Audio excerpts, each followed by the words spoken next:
Before Rome ruled the world, someone else did. In the 3rd century BCE, the most powerful empire in the Western Mediterranean wasn't in Europe. It was in Africa.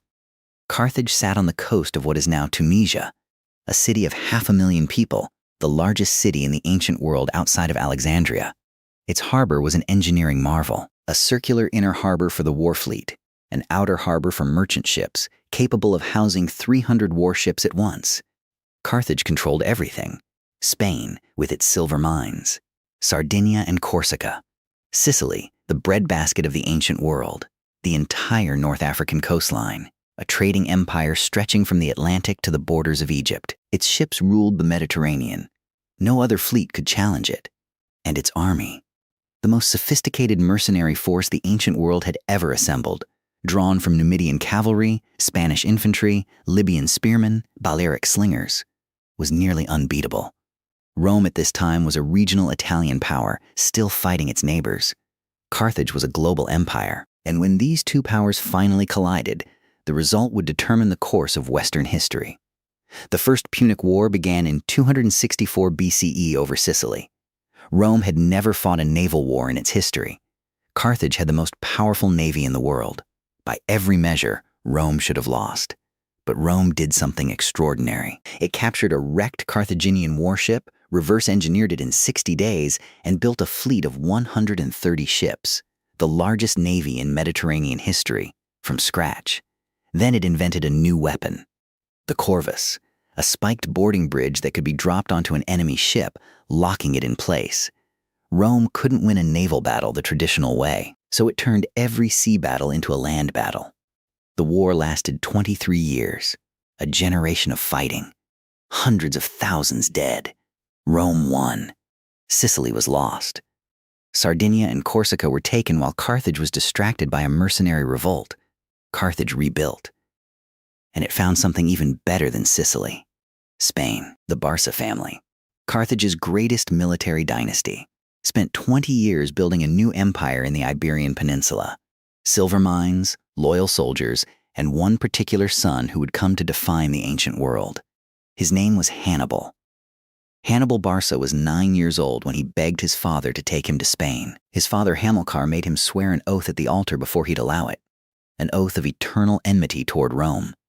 A 9-year-old boy swearing before the gods that he would destroy the greatest city in the world. He meant it. By his mid-20s, Hannibal commanded all Carthaginian forces in Spain. He was brilliant, charismatic, tactically innovative, and absolutely consumed by the promise he had made. In 218 BCE, he triggered a conflict with Rome over the Spanish city of Saguntum. Rome declared war. Then Hannibal did something no one in history had done before. He marched his army, 50,000 infantry, 9,000 cavalry, and 37 war elephants, north through Spain, across the Pyrenees, through hostile Gallic territory, and over the Alps. In November, in the snow, half his army died. Most of the elephants didn't survive. It was a catastrophic journey by any measure. But the ones who made it descended into northern Italy, and Rome had no army waiting. They had never imagined someone would cross the Alps. It was considered impossible. What followed was the greatest military campaign in ancient history. At the Battle of Trebia in December 218 BCE, Hannibal destroyed a Roman army of 40,000. The survivors fled. Rome was stunned. At Lake Trasimene in 217 BCE, Hannibal ambushed an entire Roman army on a foggy morning. 25,000 Romans died in 3 hours. The consul leading them died with his men. Rome appointed a dictator, Fabius Maximus, who refused to fight Hannibal directly. He shadowed the Carthaginian army, cut off supply lines, picked off stragglers. The Romans called this cowardice. They named him the Delayer as an insult. They would later rename it a military doctrine, the Fabian strategy. But the Roman Senate grew impatient. They replaced Fabius. They assembled the largest army Rome had ever fielded, 86,000 soldiers, and sent them to crush Hannibal once and for all. Hannibal had 50,000. At the Battle of Cannae on August 2nd, 216 BCE, Hannibal executed a double envelopment, deliberately weakening his center to draw the Romans in, then crushing them from both sides simultaneously. In a single afternoon, 60 to 70,000 Roman soldiers died. It remains the deadliest single day of battle in Western history. Rome lost more men in one afternoon than the United States lost in the entire Vietnam War. And yet, Hannibal did not march on Rome. Historians have debated this for 2,000 years. He was 3 days' march from the city. His cavalry commander Hannibal famously said, "You know how to gain a victory, Hannibal, but not how to use one." The answer is logistics. Hannibal had no siege equipment. He had no reinforcements coming from Carthage. The Carthaginian Senate refused to send them. Rival factions at home more interested in politics than supporting their greatest general. He couldn't take a fortified city without supplies. And Rome refused to die. After Cannae, Rome did something almost inhuman. It did not negotiate. It did not send peace envoys. It raised new armies. Teenagers were conscripted. Slaves were enlisted. A city that had just lost 100,000 men in a single year simply kept fighting. Hannibal spent 15 years in Italy, winning battles, devastating the countryside, turning Rome's allies against it. But Rome always recovered, always raised more soldiers, always refused to surrender. Meanwhile, Rome's greatest general, Scipio Africanus, took the fight to Spain. He destroyed Carthage's army there. Then, in a move of breathtaking audacity, he invaded Africa itself. Carthage panicked. They recalled Hannibal from Italy. After 15 years, the two greatest generals of the ancient world met at the Battle of Zama in 202 BCE. Scipio won. Hannibal's veterans were outmaneuvered for the first time in his career. Carthage surrendered. The Second Punic War ended with Carthage stripped of its empire but still existing. It paid war reparations. It could no longer raise an army without Rome's permission. It was humiliated, but alive. And Carthage was resilient. Within 50 years, it had rebuilt its commercial empire through trade. It was prosperous again. Not a military threat to anyone, but thriving. This made Rome more afraid, not less. In Rome, a senator named Cato the Elder developed an obsession. Every single speech he gave in the Senate on any topic, trade policy, water rights, road construction, ended with the same words. "Furthermore, I think Carthage must be destroyed."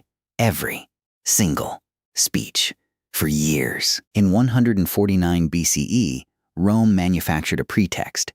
Carthage had technically violated the peace treaty by defending itself against raids by Rome's Numidian allies. Rome declared war, the Third Punic War.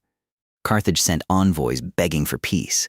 Rome accepted their surrender terms, took their weapons, took their children as hostages, then revealed the final demand. The entire population of Carthage must abandon the city and relocate inland, away from the sea. Carthage refused. They knew what this meant. They tore apart their own temples to use the bronze fittings as weapons. Women cut off their hair to make bowstrings. The entire city became one enormous workshop, manufacturing weapons and armor around the clock. It bought them 3 years. In 146 BCE, Rome broke through the walls. The final battle lasted 6 days and 6 nights, block by block, building by building.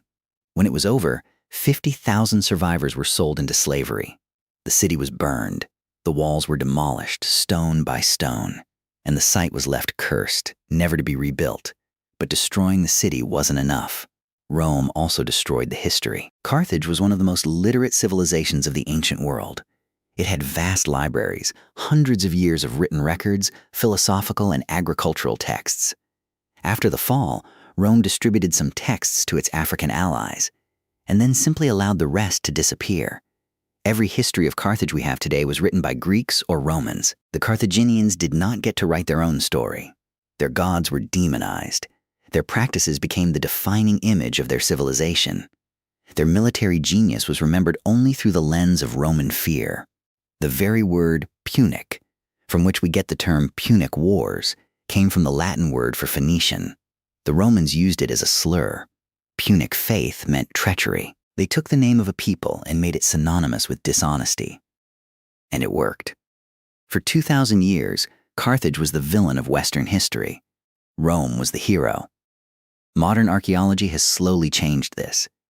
Excavations at Carthage have revealed a sophisticated, cosmopolitan, innovative civilization, a city that pioneered long-range navigation, developed advanced agricultural techniques, and traded with civilizations from Britain to sub-Saharan Africa.